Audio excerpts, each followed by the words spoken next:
పెట్టబోతున్నారని తెలిసి ఉన్నదల్లా తెగ నమ్ముకొని దేశం విడిచి పారిపోవాలన్న ఆలోచనతోనే ఔటర్ రింగ్ రోడ్డుని అమ్ముకున్నారు. అయితే ఈరోజు మాజీ ఆర్థిక శాఖ మంత్రి, ఎందుకంటే వారు ఆర్థిక శాఖ మంత్రిగా ఉన్నప్పుడే అది అమ్మిండ్రు, ఈరోజు వారే డిమాండ్ చేసిండ్రు ఈ ఔటర్ రింగ్ రోడ్ అమ్మకం మీద మీరు విచారణ ఇయ్యండి అని.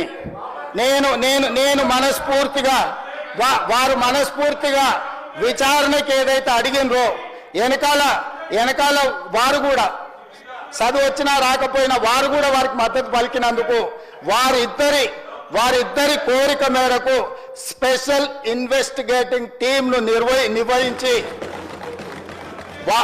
ప్రధాన ప్రతిపక్షం కోరిక మేరకు ఔటర్ రింగ్ రోడ్డు టెండర్కు సంబంధించి ప్రైవేటు సంస్థలకు కట్టబెట్టిన విధానాల మీద ఈ సభ ద్వారా ఈ సభ్యులందరి ఆమోదంతో విచారణకు నేను ఆదేశిస్తున్నా. తమరి విచారణకు అనుమతి ఇవ్వాల్సిందిగా విచారణకు సంబంధించిన విధి విధానాలు స్పష్టంగా తెలంగాణ రాష్ట్ర ప్రజలకు నేను హరీష్ రావు గారి కోరిక మేరకు ఔటర్ రింగ్ రోడ్డు టెండర్ విషయంలో పూర్తి స్థాయి విచారణకు ఆదేశిస్తున్నాను.